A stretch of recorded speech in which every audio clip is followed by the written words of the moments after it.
வேற என்ன ரெஸ்ட்ரிக்ஷன் இருக்கு? வேற எதுவும் இல்லை சார். சும்மா ஒரு ஐடி ப்ரூஃப், ஒரு பாதுகாப்புக்காக யார் யார் எங்கெங்க போகிறா, ஏதாவது ஒரு ரெஸ்கியூக்கு நான் ஹெல்ப் பண்ணுறதுக்கு.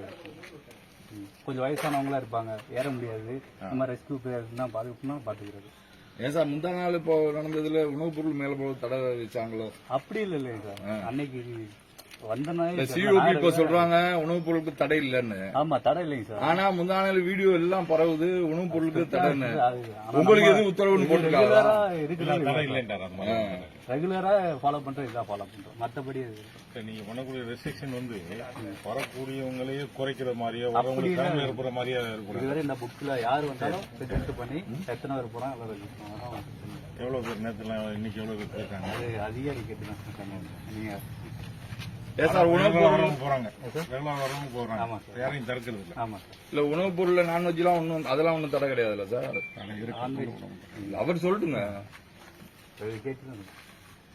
இல்ல இப்ப நாங்க கொண்டுட்டு போறோம், அதுக்கு தான் நீங்க நிறுத்துவீங்களா கொண்டு விடுவீங்களான்னு கேக்குறேன். பிரியாணி கொண்டு போறாங்க, பிரியாணி கொண்டு போறாங்க. சாப்பிடறதுன்னா சாப்பிடறதுலாம் எடுத்துட்டு போகலாம். ஆமா சார். மற்றபடி ஆடுதான் கொண்டு போக கூடாதுன்னு சொல்லிருக்காங்க. சாப்பாடு உணவுப் பொருள் எடுத்து நான் கொஞ்சம் இங்க வழிபட போறவங்கள ரெஸ்ட்ரிக்ஷன் இல்லாம இவ்வளவு காலமா எப்படி போயிட்டு வந்துட்டு இருந்தாங்களோ அது மாதிரி கமிஷன் அதான் சொல்லியிருக்கோம். இது ஒன்றும் புதுசா ஒன்றும் நீங்க சலுகை கொடுக்கணும்னா, புதுசா ரெஸ்ட்ரிக்ஷனும் பண்ணாங்கன்னா, ஏற்கனவே இத்தனை வருஷமா எப்படி அவங்க போயிட்டு வர்றாங்க. இதனால தர்கா இருக்கனால இஸ்லாமியர் மட்டும் போறதில்ல, எல்லா மதத்தினரும் போறாங்க. அவங்கவுங்க யாருக்கு என்ன நம்பிக்கையோ அதை போய் அவங்க போய் வழிபட்டு வருவாங்க. அவங்க நேர்த்தி இருக்கும், அதை செலுத்திட்டு வருவாங்க. அதுக்கு வந்து அனுமதிக்கலாம். வேற எந்த ரெஸ்ட்ரிக்ஷன் போகக்கூடாது. அதுல எதுவும் கடுமையை காட்டாதீங்க, அவ்வளவுதான். இப்ப சாப்பாடு மேல கொண்டு போகலாம்ல சார்?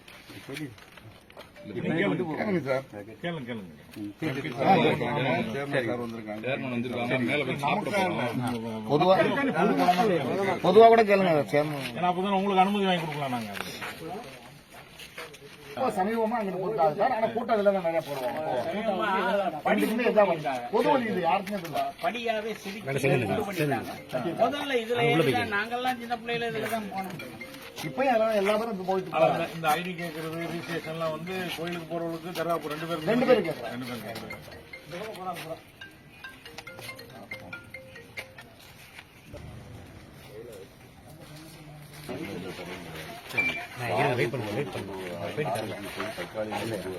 சமைச்ச உணவு எடுத்துட்டு தற்காலி யார் தடை பண்ணிருக்கா? இல்ல தடை பண்ணிருக்கிறது கொடுத்துருக்காங்களா உங்களுக்கு? சொல்லியிருக்காங்க. சொன்னதை கேள்வி ஓரளவு சொல்லியிருக்காங்க. போராட்டம் தண்ணி ஓரளவு உங்களுக்கு எதுவும் உத்தரவு கிடையாது, ஆர்டர் கிடையாது. இல்லை அது வெறுப்பாக சொல்றது ஆட்கள் இப்போ கமிஷனர் கேட்டால் அவர் அந்த மாதிரி எதுவும் இல்லை, உணவு எடுத்துட்டு போகலாம், எதுவும் சாப்பிடலாம், ஆடு கூட எடுத்துட்டு போகிறது தான் சொல்லிதான் நான் சொல்றேன். இப்போதைக்கு தற்காலிகமாக இல்லை உங்களுக்குள்ளே ஒரு இதாக இருக்குல்ல. இப்போ கமிஷனர் சொன்னதுக்கு நீங்கள் சொன்னது வித்தியாச மாதிரி கிடைக்காதுங்களா? வெரிஃபை பண்ணுறேன். அவர் தானே உங்களுக்கு உத்தரவு கொடுத்துருப்பாங்க. அவங்க சொல்ல மாட்டாங்க. இதுக்கு நான் பதில் சிக்கல்ல மாட்டி விடுற மாதிரி சொல்லது முதல் பண்ணாங்க. போராட்டம் நடத்தினாங்க. அன்னையிலேருந்து இந்த மாதிரி எல்லாமே அவர் பண்ணாதால தான் நடத்திருப்பாங்க. நான் பதில் சார் போனா தாராளம் மேலே போய் சார் கேட்குறேன். வரக்கூடியவங்களுக்கு என்ன மாதிரியான ஒரு கட்டுப்பாடு? ஆமாம், இப்போதைக்கு கட்டுப்பாடு. இப்போதைக்கு உணவு எடுத்துட்டு உணவேவா இல்லை அசைவ உணவு? அசைவ உணவு மட்டும்தான்.